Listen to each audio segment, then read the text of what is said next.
dependencies on a tyrant, whether that person is sitting in Moscow or Beijing, is not a good idea, especially when it comes to sort of things that are critical to your economy.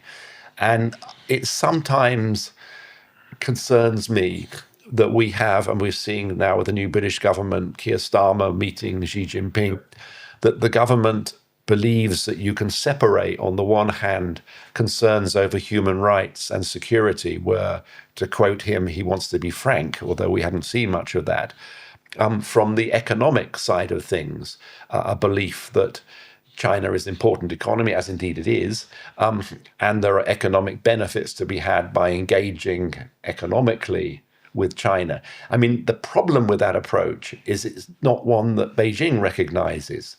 It's never separated the two. So trade, investment, market access have always been seen as a means of coercion. It's, China essentially is a predatory economy. A vampire. Going back to the vampire again. And it's very hard to separate those. And we've seen it in numerous ways, in numerous places. There were embargo imposed on Lithuania not long ago after they had the audacity to allow Taiwan to open a diplomatic compound in that country's name. We saw an embargo against Australia because Australia demanded an inquiry into the origins of COVID-19. And indeed, it turned out that the Australian economy was more important to China than the Chinese economy was to Australia. And the Australians managed to, where they had stuff that was affected, like wine, like lobsters, they managed to find, or grain, they managed to find other markets for it.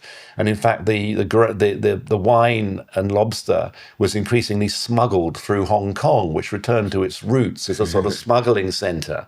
And there were these stories. What, they just wanted that Australian wine? The Chinese banquets that had relied on Aussie wine and lobster were, they wanted to get this stuff into southern China. So there were these reports in the Hong Kong newspapers of huge customs just needed raids that Sauvignon Blanc on boxes full of lobster. And these were breathless accounts in the Chinese press about, which made it sound like it was cocaine or something. Confiscated 20 kilos of the reds. Yeah, the white. So, and it was lobster. Is this a point then? Is this like, first of all, maybe there's this perception that China is clever, but actually they might not be, and they might not act in their best interests. We almost have this perception of they're like logical and the leadership is well thought out, and over hundreds of years they plan, rather than our political systems, which jerks left and right constantly. And then, do we have lots of power here? Are they scared of us in the terms of they need the West? They do, and I think we do have power, and I sometimes think we don't realize just how much power we have, and just how important it is to stand up. There's always been this notion that, we don't want to offend China. I mean, as you probably noticed from the book, I have no issue with offending China. Say, you're not going back. You're not going back. But I just think politically, it's very short-sighted to take this view, we've got to be terribly cautious, it's China, we don't want to offend China. Because I think that China has many vulnerabilities. I think that the point that you mentioned about China being technocratic, in the course of of researching this book, I went to Singapore. Technocratic. Thank you. What is technocratic? I should have to tell you to hit the button.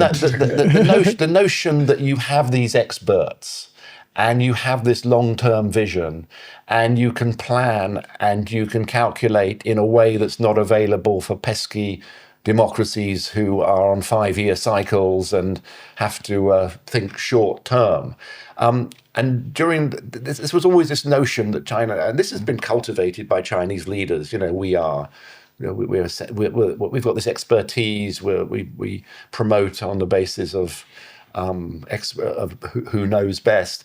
And I went down to Singapore and I talked to the guy who for years was their top civil servant. And I said, what do you think of this? And he said, it's a load of baloney. He said, the thing is, it doesn't matter how good your civil servants are, how good your experts are, your technocrats are.